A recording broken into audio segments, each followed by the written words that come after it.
يا ربي صل على المختار طه البشير واغفر لنا كل زله وامحنا في النظير يا ربي صل على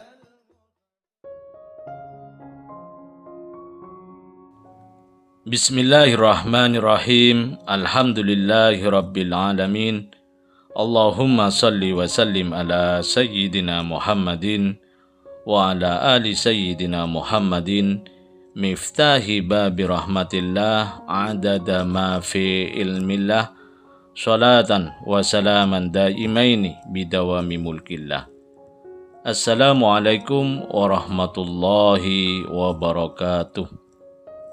Sahabat online yang dirahmati Allah, alhamdulillah kita bisa berjumpa kembali. Mudah-mudahan kita senantiasa diberikan kesehatan, umur panjang fi taatillah, juga senantiasa mendapatkan taufik dan hidayah dari Allah Subhanahu wa taala. Pada pertemuan kita kali ini, mari kita ngaji bareng Habibana Novel bin Muhammad Al-Idrus, yaitu tentang cara membangkitkan semangat dalam hidup. Nah, kemarin kita udah bahas biar istiqomah maka harus punya semangat yang tinggi. Kalau nggak punya semangat yang tinggi, maka godaan istiqomah itu akan mudah membuat kita jadi nggak istiqomah. Ya kalau nggak punya semangat yang tinggi. Caranya gimana biar bisa punya semangat yang tinggi? Yang pertama, biar punya semangat yang tinggi, kita harus tahu yang kita cari itu apa. Dan kita juga harus paham yang kita tinggalkan itu apa. Nanti kalau tahu yang dicari apa, terus yang dikorbankan itu apa, maka insya Allah bersemangat tinggi itu mudah. Boleh saya ngasih contoh? Sederhana saja ya. Dari mulai sahur sampai mau maghrib ini tadi, ngapain? Puasa, berpuasa, puasa gitu kan, berpuasa. Lah puasa itu ninggalkan apa? Meninggalkan segala hal yang membatalkan puasa. Lah yang batalin puasa itu enak atau enggak enak? Enak. Makan enak, minum enak, betul ya? Bagi yang bersuami istri melakukan hubungan suami istri juga enak. Apalagi kalau kita pakai cotton bud yang panjang masukkan ke dalam telinga sampai di dalam itu ya, itu nikmat ya. Segala hal yang batalkan puasa itu biasanya kita lakukan sebagai kenikmatan. Tapi kita tinggalkan atau enggak kita tinggalkan? Tinggalkan. Kalau enggak punya semangat, enggak nyampe maghrib loh. Nah, terus kenapa yang enak itu semua ditinggalkan dan kita punya semangat untuk sampai maghrib? Karena kita tahu kalau dapatnya itu bukan sekedar surga. Bukan sekedar surga, tapi langsung dapat yang punya surga.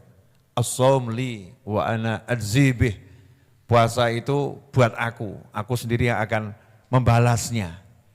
Untuk puasa itu seperti ada hubungannya lebih khusus ya hubungannya lebih khusus dengan Allah Subhanahu wa taala. Jadi karena tahu apa yang dicari, maka meninggalkan yang ada itu jadi rasanya ringan. Nah kadang-kadang kita itu jadi tidak bersemangat, jadi berat karena enggak tahu nilai yang kita cari. Ada orang kerja dari pagi sampai sore, berangkatnya males, wajar. Yang ditinggalkan anak istri, dapatnya cuma 100.000. Ya dia kerja demi anak istri, tapi berangkatnya males dari jam 8 sampai sore, dapatnya cuma 100.000. Kalau motivasinya hanya itu ya, hanya itu, males dia. Tapi ada satu orang berangkat jam 8 ke kantor, pulang jam 2 siang. Berangkatnya semangatnya luar biasa. Istri ditinggal, anak ditinggal, kesenangan ditinggal, tidur ditinggal. Saya ditanya, Mas kok semangat banget? Hari ini saya dapat bonus 2 miliar. Semangat ya kira-kira? Semangat. Karena tahu yang dicari apa, maka meninggalkan yang ditinggalkan itu ringan rasanya. Nah orang istiqomah itu kan meninggalkan banyak kesenangan ya. Banyak kesenangan ditinggalkan demi istiqomah. Istiqomah baca Al-Quran, itu banyak kesenangan ditinggalkan. Istiqomah baca dzikir, banyak kesenangan ditinggalkan. Istiqomah ngajar seperti ini, banyak kesenangan ditinggalkan. Istiqomah belajar seperti ini, banyak kesenangan ditinggalkan. Kenapa semua kesenangan itu ditinggalkan? Karena tahu yang didapat lebih besar dan juga nanti untuk yang ditinggalkan. Jadinya bersemangat. Ada yang ngomong, tahu sih tahu Bib, tapi beda rasanya sama dapat 2 miliar. Kalau dapat 2 miliar tuh kok tahu banget gitu ya. Tapi kalau dapat pahala kok rasanya gimana gitu. Jadi janjinya Allah yang pasti itu rasanya gimana, janjinya makhluk yang enggak pasti dan kalau didapat itu nanti juga fata morgana. Didapat itu fata morgana. Itu dipercaya luar biasa. Sebentar Habib, Ustadz, Yai Guru, Syekh, saya mau nanya dulu nih, jangan dilanjut dulu nih. Yang didapat tuh nanti fata morgana, maksudnya bagaimana? Fata morgana itu kan kelihatannya ada ya, tapi sejatinya enggak ada. Boleh saya uraikan? Oke, punya uang 2 miliar. Amin, Masya Allah.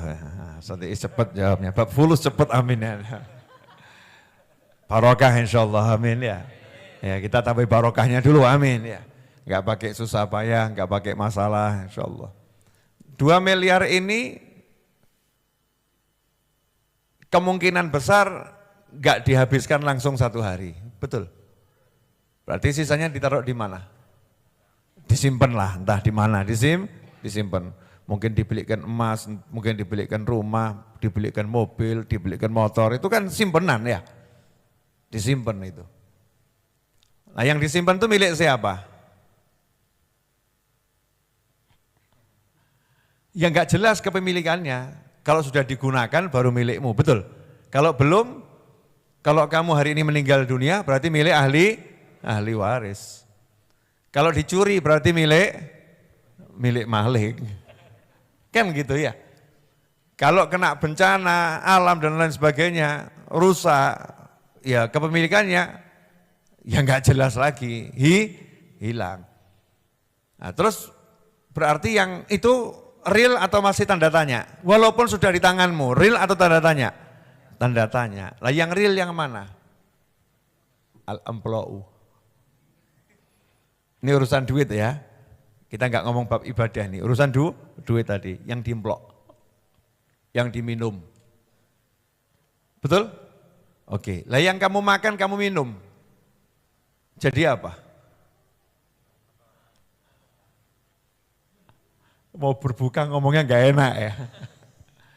Jadi sesuatu yang tidak layak dipertontonkan, betul ya?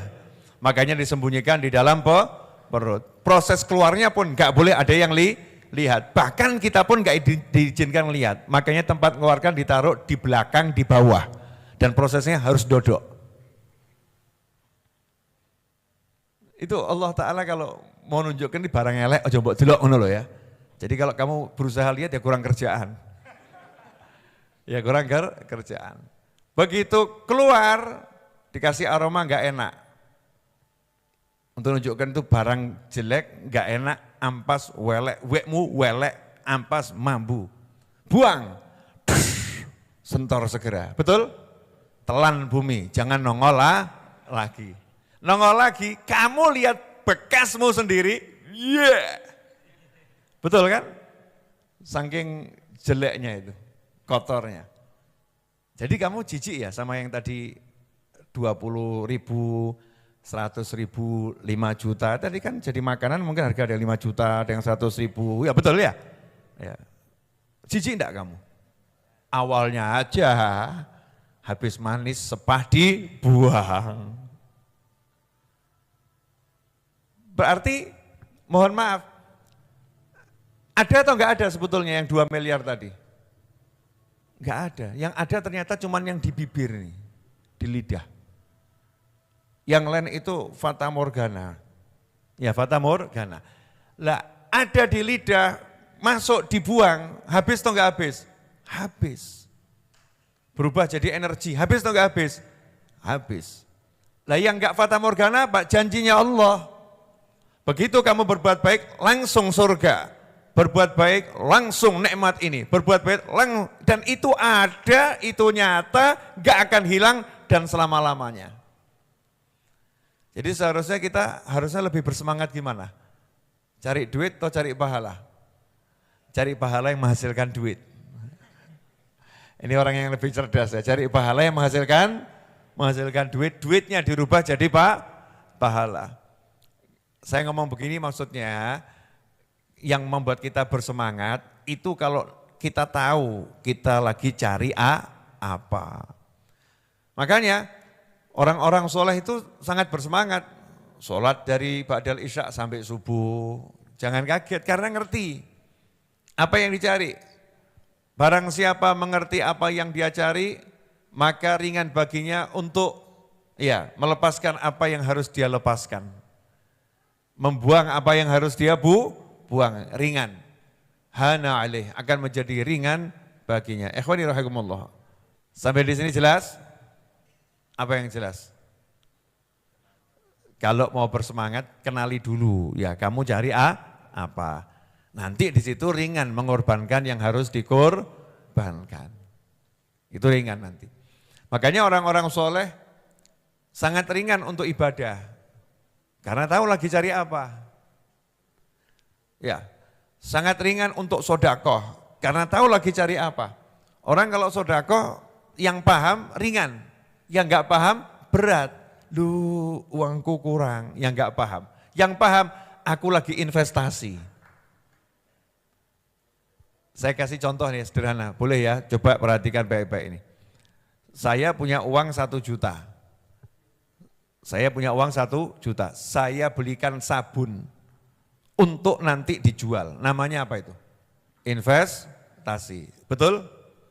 Pertanyaannya, sabunnya akan laku atau belum tentu laku? Belum tentu laku.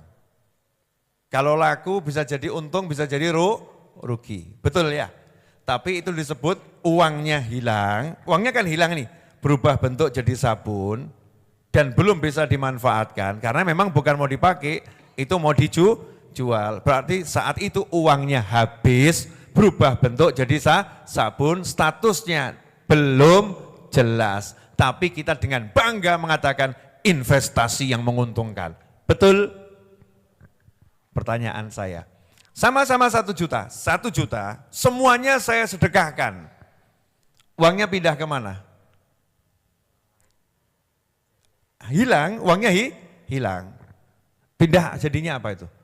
Menghapus dosa, menambah pahala, menjadi istana di surga. Pertanyaan saya, kalau saya sebut itu investasi, betul atau salah? Betul. Nyata atau fata morgana? Nyata. Sudah ada atau masih nanti? Kalau untung ya ada, kalau rugi enggak ada. Sudah ada atau belum ada? Langsung ada. Berarti investasi yang menguntungkan 1 juta jadi sabun atau 1 juta jadi sodakoh? Ya coba entekno, belum makomnya. Sesuai dengan kemampuannya yang kita sodakohkan justru itulah harta kita. Yang kita simpan nanti jadi itu ampas dibuang, jadi ahli waris, ya, jadi nikmat sesaat di lisan, di lidah. Tapi yang kita bagikan ke orang lain itu sesuatu yang milik kita. Belum lagi kalau kita kasihkan ke orang, orangnya senang, terus kita lihat orang senang, kita ikut senang. Mau bayar berapa kamu bisa bahagia lihat orang bahagia? Orang mau bahagia pergi ke New Zealand, pergi ke Eropa, pergi kemana-mana itu ada model begitu. Ada keliling Indonesia, lihat pantai, lihat gunung, mau bahagia. Lihat gunung, wah bahagia, lihat pantai bahagia. Lah kamu nggak usah ke pantai, nggak usah ke gunung, lihat Ustaz Tiis senyum kamu bahagia. Mau bayar berapa itu, dikasih bahagia kok mudahnya luar biasa. Nah, itulah kesenangannya yang Allah berikan ke hatinya orang-orang yang suka membagi ke orang lain. Jelas? Nah karena dia tahu yang dia dapat apa, maka dia mudah untuk bersemangat. Semoga berkah manfaat. Walafu minkum. Alhamdulillah kita telah menyimak penjelasan dari beliau. Semoga ilmu yang telah kita peroleh ini dari Habibana Novel bin Muhammad Al-Idrus menjadi ilmu yang bermanfaat bagi kita, keluarga, dan anak cucu kita. Habibana Novel bin Muhammad Al-Idrus dalam pertemuan ini menjelaskan tentang keutamaan istiqomah dan bagaimana cara agar kita bisa istiqomah. Mengapa kita harus istiqomah atau konsisten dalam mengerjakan sesuatu? Supaya hal yang dilakukan, hal yang diinginkan mudah tercapai. Istiqomah adalah salah satu amalan yang dicintai Allah Ta'ala. Orang yang istiqomah akan terhindar dari perilaku putus asa dan mudah menyerah. Habibana Novel bin Muhammad Al-Idrus mengatakan bahwa orang yang bisa istiqomah itu hanya orang-orang yang mempunyai semangat yang tinggi. Dan semangat yang tinggi itu akan timbul jika mengerti dengan apa yang diinginkan, paham dengan yang ditinggalkan, dan mengerti dengan apa yang dicari, dengan yang dicita-citakan. Semangat akan timbul jika paham dengan apa yang akan diperoleh. Mengerti bahwa yang ditinggalkan lebih kecil daripada apa yang akan diraih. Yang sering membuat kita kurang bersemangat karena kurang paham, tidak mengerti dengan apa yang dicari. Jika kita tahu apa yang kita cari, dengan apa yang kita akan dapat, maka hidup akan optimis dan penuh semangat. Semoga kita bisa memahami dan senantiasa mengamalkan dari apa yang telah beliau sampaikan, dan semoga hidup kita berkah, dipenuhi ketenangan dan kebahagiaan. Amin ya rabbal alamin. Wallahu a'lam bishawab. Semoga barokah dan manfaat. Assalamualaikum warahmatullahi wabarakatuh.